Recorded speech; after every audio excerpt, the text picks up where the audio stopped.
Foreigner butchering and China's selective war on scam centers. Commentary. China has a name for the scam when the mark is foreign Sayangpan, Shayangpan, or foreigner butchering. It is ugly language, and that is the point. The phrase grew out of Sajupan, the pig butchering scam model in which a victim is groomed, fed fake intimacy or fake opportunity, and then financially slaughtered. In Shayangpan, the target changes. The scammer is no longer simply hunting a victim. He is hunting the foreigner. Chinese language reporting has described Shayangpan as a mutation of pig butchering fraud. Criminals target foreigners, use translation software and social media to build trust, and then push victims into fake investments or romance-based schemes. The phrase exposes a brutal calculation inside the China-linked scam economy. Chinese victims bring significant political heat. Foreign victims have become a cash cow. Beijing knows how to move. Beijing likes to portray itself as a victim of cross-border fraud and a responsible partner in stopping it. However, that image collapses under scrutiny. The authorities do crack down, but only when the problem threatens the Chinese Communist Party's interests. When scam compounds in Burma became a direct threat to Chinese citizens, Chinese domestic stability, and Beijing's border control priorities, the response was fast and heavy.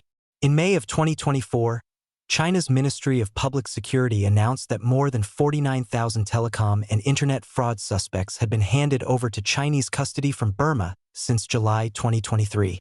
The ministry heralded the action, claiming major criminal groups had been dealt crushing blows.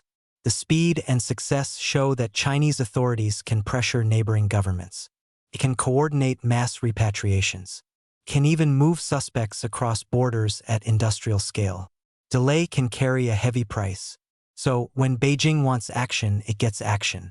The same urgency disappears when the primary victims are Americans, Europeans, Japanese, Indians, Australians, or other foreigners. The networks adapt, move, fragment, and then reconstitute. Some return to China in smaller cells, targeting foreigners from the mainland. This double standard has caught the attention of the U.S.-China Economic and Security Review Commission, which warned in March that China-linked scam networks continue inflicting mounting losses on Americans. The commission highlighted the fact that Beijing's selective crackdowns have pushed some operators toward foreigner-targeted schemes. The enforcement boundary. These trends and Beijing's indifference to the impact are talking points the CCP would prefer to stay buried. However, its enforcement system treats foreign victims as a lesser priority, and the evidence is now too obvious to ignore. The term Shayangpan exposes the boundary in the criminal's own language. According to the USCC, some scammers involved in foreigner-targeted schemes have framed their work as less serious because the victims are not Chinese. In one cited case, suspects who targeted Japanese men allegedly said, "Chinese don't scam Chinese." Chat groups and social media actually praised them as anti-Japanese actors rather than condemning them as criminals. That attitude does not represent every Chinese citizen, but it does reflect something the CCP has allowed to metastasize. A criminal worldview in which foreign suffering matters less, foreign losses matter less, and enforcement risk drops when the victims live outside China. This is where Beijing's responsibility becomes unavoidable. A state does not have to write the fraud script to be complicit in the conditions that protect the fraud. It can tolerate the operators and ignore the money flows. It can shield politically connected networks, reserving its harshest enforcement for crimes that threaten Chinese stability. This selective power forces foreign victims to bear the brunt of the damage. Prince Group shows the protection problem. The Prince Group case in Cambodia shows why Beijing's denials should be treated with skepticism.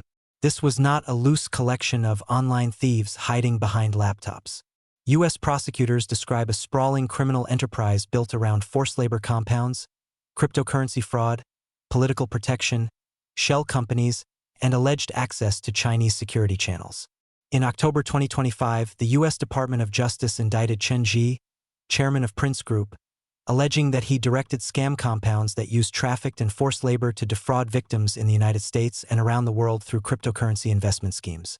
DOJ also moved to forfeit roughly $15 billion in Bitcoin, one of the largest forfeiture actions in U.S. history.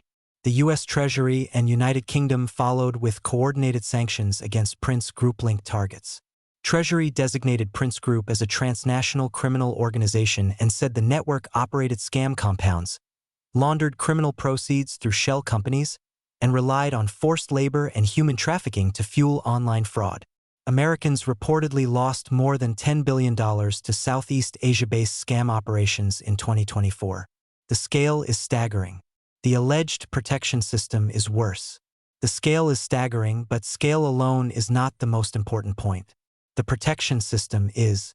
Prince Group allegedly survived because it was not operating in a vacuum.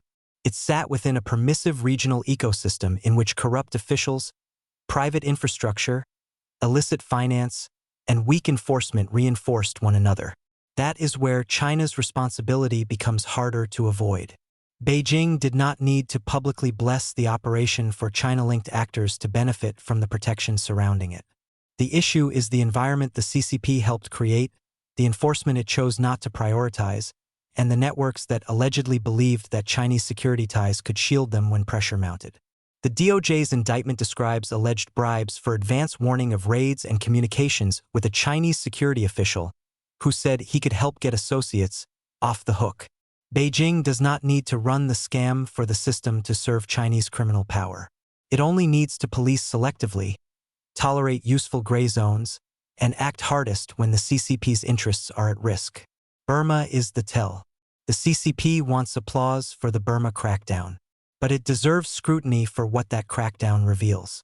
If the CCP can help move tens of thousands of fraud suspects out of Burma when Chinese citizens, Chinese stability, and Chinese border interests are at stake, then it cannot credibly claim helplessness when China-linked networks bleed American families, Western financial systems, and trafficked workers across Southeast Asia.